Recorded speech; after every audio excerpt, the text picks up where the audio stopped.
Both are going to be really patient off the bat, but a good pin by Frozen right there. Saw the opportunity, just went straight in for it. Yep, that's one of, if not the best zone breaker options in the game.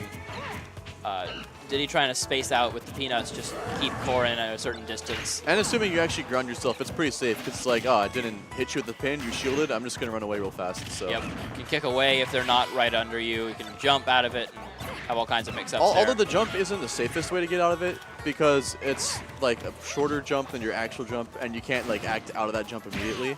You can't, but you do have your double jump. Yeah. So it's... Unless you burned it for some odd reason. Right. You have plenty of mix-ups to land with, so... Usually there's some safe option for Korin. You see right there, she kicks away. Not really anything Dill can do there. And Korin with a lead early on. Good Frozen right there. Up Got about the tipper 40% and another a tipper. Ooh.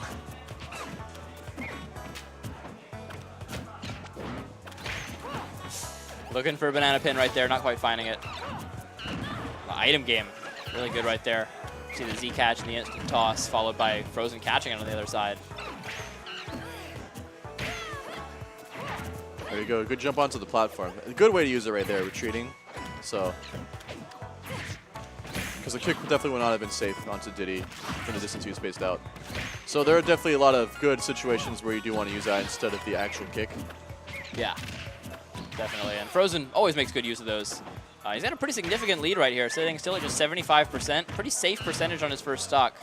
Diddy with very reliable kill confirms, but they don't kill super early percentage-wise. No, they don't. And the window for them isn't fantastic. Like, if you get knocked out that window, Diddy's going to have a little bit of a hard time killing you outside of, like, hard read or up tilt. Well, up tilt's really good. It is. Okay, it is. Frame 6 and pretty hard to punish. But he's not quite at the percent, though, because no rage. It's just, like, it's so crazy. It's like Mario up tilt if it killed. Yeah, it's actually a frame slower than his up smash, because Diddy has a frame 5 up smash. Oh, no. Oh, and he didn't get hit by the banana. Frozen misinputting his recovery there. If he got hit by the banana, that would have been great. Yeah. The banana extended the Nair hitbox right there and actually made Diddy avoid it. He air dodged a little late, but was able to avoid it nice because tipper. It got caught up. Doesn't use the... So, one thing I noticed is he doesn't really like to use the neutral B for covering the ledge. Oh, lots of tippers. Yeah, he prefers to just go off and just go for the side B every single time. Yeah, and he's got a very high success rate with those. Yeah, Korin's neutral B is like a really good move. Oh there my it is. Gosh. He knew He didn't even need that stock. Didn't take any damage. Yeah. Just had him going back and forth, back and forth. Very Stabbed well him played. right through the head. Brutal. Frozen making great use of the pin right there. Not spamming it completely, but using it He's using fairly it very constantly calculated. Like, and at a very good range most of the time where Dill can't do much about it. every time he uses it, there's intention behind it. He's not just throwing it out to throw it out. Very smart player. And so Frozen, one game away from winner's semis here. We'll see how game 2 goes as Dill's going to counterpick to Town and City. So I like this pick. He's been dying off the side rather than off the top, and Diddy generally kills off the top more often. However, Korin does have good options for killing off both. Definitely. Like, you've got up air, and then Korin's counter goes off the top, which makes it unique from all the air counters, which like to go off the side.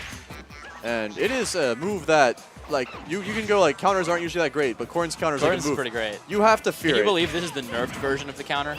It is still ridiculously strong. Like, when the game first came out, I saw the multiplier. I was like, are you serious? It's crazy. It's and that? and going straight up off the top as well. Very, very good move. I would say the best counter in the game, even post-nerf. Definitely. It was without question pre-nerfs. And it's got a huge hitbox, and, like, it's guaranteed, unless it's a projectile. Oh, there you go. That good neutral shield. might have killed the full charge. Maybe not quite, but it was certainly close right at the I think if he let the bite go early, he probably could have got a little bit more off of it. I'm not. Yeah, he was just sure. like 1 or 2 frames off. That got power shielded, so he was certainly very close. Well, yeah, it's so first time he uses it, doesn't have success like the pin, so I guess that's why he doesn't like to use it that much. Not as much success. I think also it's more punishable. If they charge bite right at the ledge, if you just wait for it and react and you miss it off stage, they can often just punish with a get up attack or something and get back for free. It covers every option except for waiting. Exactly. But if they do wait, which tries to pin the stage but doesn't quite get it. Goes for the hoo-ha. No, he's going for the back air instead. Hoo-ha much more of a factor on this stage than any other. 2L's gone, my dude. Not really. No, you can still do it in like some windows, but you can't really expect to get it guaranteed. It's very matchup dependent, and Corrin doesn't often die to it. Matchups like Sheik, it's very, very Ooh, useful. Good forward smash, the call out right there. And that's why you don't want to kick at them on shield most of the time. That time was good. He goes off stage with it, so no real way for Dill to punish. There's a counter right there. Yeah, first one we've seen this set. Strong enough move countered would kill already. It's just such an absurd tool for like punishing people for overextending on you, like it's really good. Especially on this stage. Like if Diddy goes for a follow-up that's not guaranteed and Corrin happens to see it coming and counters it, like bye-bye Diddy. There goes your stock. You shouldn't have pressed the A button. Great barrel right there. Another counter. He gets punished for it. I think now that he has a lead against him, he's starting to get a little bit desperate, trying to find a kill, and so he's trying to throw out counters. No, another SD. So we're going to game 3 here as Frozen making some tech errors there at the end of that game. Second time he's flipped his up B. Yeah. He might as well be from my region. You get it? What? SD. True. Well played.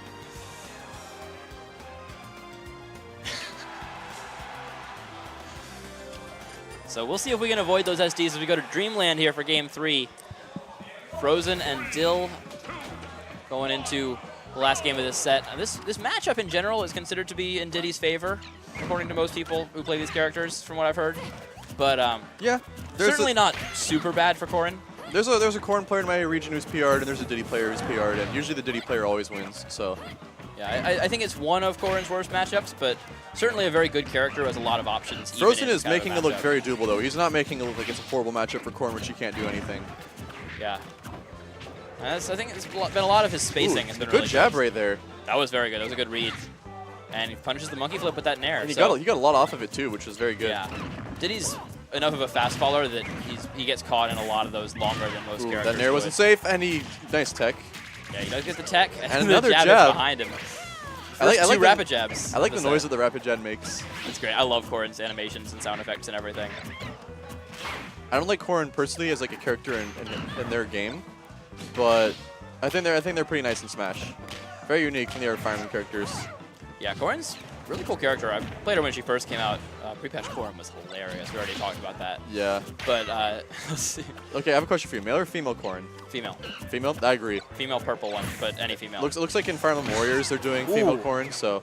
That was a good conversion right there. Gets banana into pin. And of course, with the female Corrin, Frozen trying to bring this one back just a little bit behind in percentage, but with Corrin's kill power, this is certainly doable. Especially on this stage, Diddy's kill throws are up forward throw and back throw. This stage has the biggest side blast zones. So they won't start killing until much later. Banana on shield into grab. And he lands with nair, so that's a dangerous situation for Dill.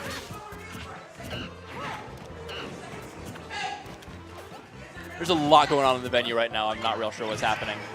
But on stream, we do still have this first stock going. Oh, I'm trying not to get distracted right now, but they're being really loud. I don't know what's going on. Yeah. Sounds like there's some sort of fight going on somewhere. It did. So we're keeping things eventful here at Xeno.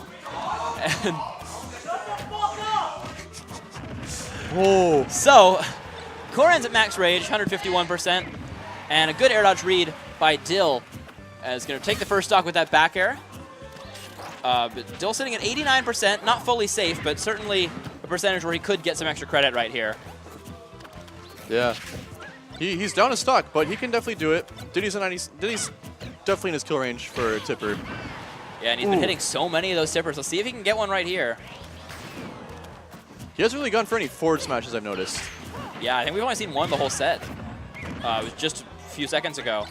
Well, we tried to counter the banana. I think that actually would have killed because there is a minimum on Corrin's counter, as there is on every counter, and it's pretty strong.